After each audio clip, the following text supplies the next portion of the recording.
Shalom Yehuda, Shalom Ephraim, dans le beau nom de Yahshua HaMashiach, le fils de Yahweh notre Elohim, Yahweh Elohim d'Israël. Amen. Aujourd'hui, lecture de la Haftara dans Yeshayahu, dit Ésaïe, au chapitre 42, verset 5, jusqu'au chapitre 43, verset 21. Chapitre 42.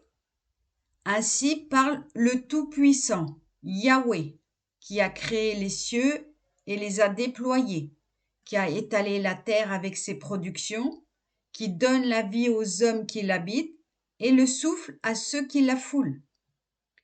Moi, Yahweh, je t'ai appelé pour la justice, et je te prends par la main, je te protège, et je t'établis pour la fédération des peuples et la lumière des nations, pour dessiller les yeux frappés de cécité, pour tirer le captif de la prison, du cachot ceux qui vivent dans les ténèbres.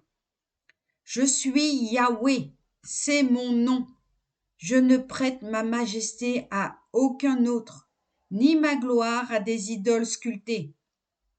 Les prophéties anciennes, voilà, elles sont accomplies. J'annonce des événements nouveaux, et avant qu'ils éclosent, je vous les fais connaître. Chantez à Yahweh un chant nouveau. Entonnez sa louange aux derniers confins du monde. Voyageurs de la mer, êtres qui l'a peuplé, île avec vos habitants. Que le désert et ses villes élèvent la voix, ainsi que les bourgades où demeure Kédar. Qu'ils chantent les habitants des rochers, qu'ils poussent des cris de joie du sommet des montagnes. Qu'ils rendent hommage à Yahweh, qu'ils proclament sa gloire dans les îles. Yahweh s'avance comme un héros. Comme un guerrier, il réveille son ardeur. Il fait éclater sa voix, il pousse le cri de guerre. Il déploie sa puissance contre les ennemis. Depuis longtemps, je reste calme. Je garde le silence.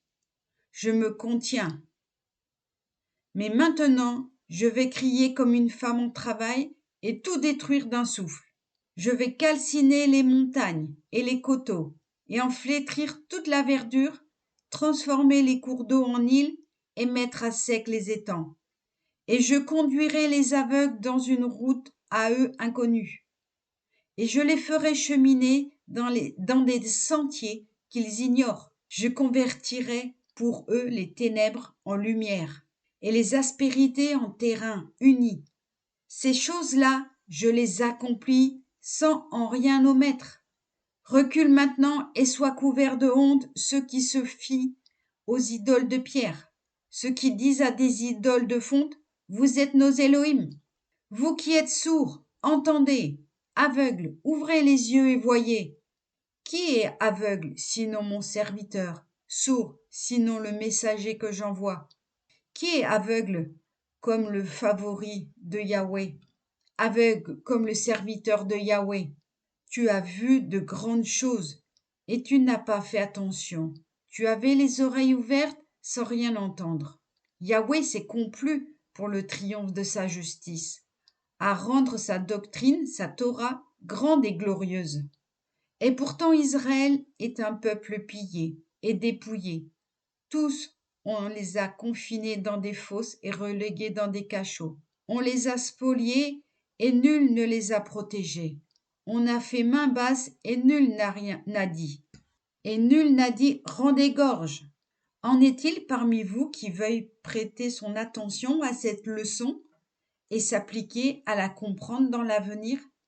Qui a livré Yaakov au pillage et Israël à l'avidité des ravisseurs? Si ce n'est Yahweh, c'est que nous avons péché contre lui. L'on a refusé de marcher dans ses voies et l'on n'a pas obéi à sa Torah. Alors il a lancé sur lui le feu de sa colère et la violence de la guerre. Des flammes l'ont enveloppé de toutes parts et il n'a pas compris. L'incendie l'a touché et il n'a pas pris la chose à cœur. Amen.